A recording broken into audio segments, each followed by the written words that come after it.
नमस्कार मंडळी, तिखट पाहुणचार रेसिपीज मध्ये आज आपण 2 कैऱ्यांचा वापर करून मस्त वर्षभर टिकणारी साठवणीची मसाला कैरी तयार करतोय। बनवायला सोपी आणि चवीला अप्रतिम अशी लागते। वर्षभर बनवून तुम्ही साठवून ठेवू शकता। त्यासाठी 2 कच्च्या कैऱ्या घेतल्या, त्या पाण्याने स्वच्छ धुवून पुसून घ्यायच्या, चांगल्या कोरड्या करून घ्यायच्या आणि नंतर त्याची साल काढून घ्यायची। तर एक एक करून दोन्ही कैरीचे साल काढून घेऊ।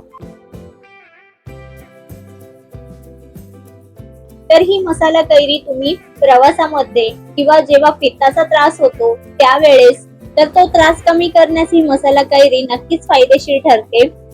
तसेच माउथ फ्रेशनरचं काम ही मसाला कैरी करते। तर बघा, इथे मी दोन्ही कैरी छान साल काढून घेतल्या। आता याच्या चकत्या तयार करून घेऊ आणि चकत्या तयार केल्यानंतर दाखविल्याप्रमाणे अगदी छोटे छोटे पातळ पातळ असे त्याचे स्लाइस तयार करून घ्यायचे, उभे काप तयार करून घ्यायचे। तर बघा, दाखविल्याप्रमाणे असे एक एक करून उभे काप तयार करून घेऊ। या ठिकाणी मी असे पातळ उभे काप तयार करून घेतले। याऐवजी तुम्ही मोठ्या छिद्रांची जी किसणी असते त्याने किसून सुद्धा घेऊ शकता, जसं सोपं वाटेल त्या पद्धतीने करून घ्या। आता इथे दोन्ही कैरीचे मी छान असे काप तयार करून घेतले। पोळी काढून टाकायच्या आणि हे स्लाइस केलेले तुकडे एका मोठ्या बाउल मध्ये घालून घ्यायचे। एका मोठ्या बाउल मध्ये घातल्यानंतर याच्यात काही मसाले घालायचे। त्यामध्ये अर्धा चमचा हळद पावडर, त्यानंतर 1 चमचा लाल तिखट, तर काश्मीरी लाल तिखट आहे त्यामुळे याला रंग देखील छान येईल। पाव चमचा इतका हिंग पावडर आणि आता यामध्ये भाजलेल्या जिऱ्याची पावडर घालायची, ती देखील मी इथे 1 चमचा वापरली। तर जिरे थोडेसे तव्यावर भाजून त्याची पावडर तयार करून घ्यायची आणि आता यामध्ये चवीनुसार थोडंसं काळं मीठ आणि सोबतच इथे मी साधं मीठ सुद्धा घातलं। तुम्ही यापैकी एकाही मीठाचा वापर केला तरी देखील चालेल। शक्यतो काळं मीठ हे आवर्जून घाला, कारण ते पाचक असं असतं। आणि नंतर यामध्ये 1 चमचा चाट मसाला घातला। चाट मसाल्यामुळे मस्त चटपटीत फ्लेवर या कैरीला येणार आहे। तर कैरी ही जशी आंबट आहे त्यानुसार पिठी साखर घाला। तर मी इथे 1 चमचा पिठी साखर घातली। जास्त आंबट असेल तर प्रमाण वाढवा।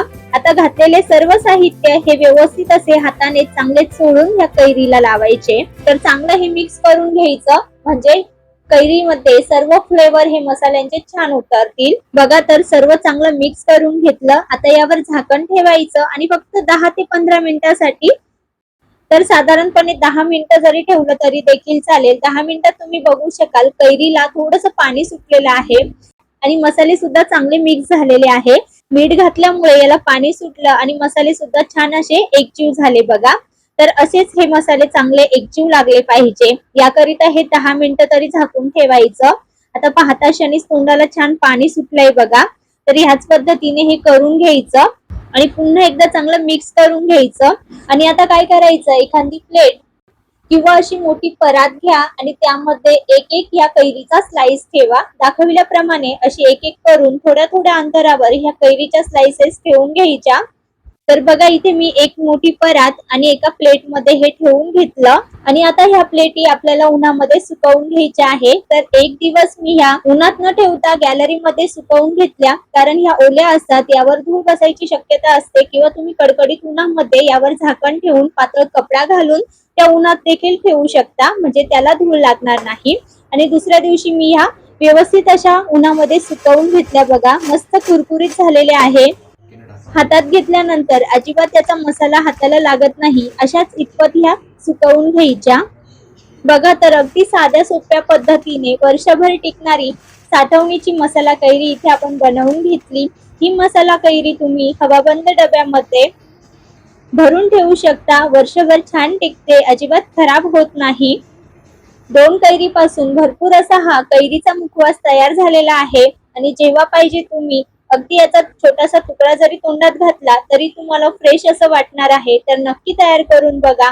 आजची तुम्हाला माझी ही साठवणीची मसाला कैरीची रेसिपी कशी वाटली हे कमेंट करून सांगा आणि अशा झटपट रेसिपीज बघण्यासाठी आपल्या तिखट पाहुणचार रेसिपीजला नक्की फॉलो करा। चला तर मग पुन्हा भेटूया अशाच एका झटपट रेसिपी सोबत। तोपर्यंत धन्यवाद।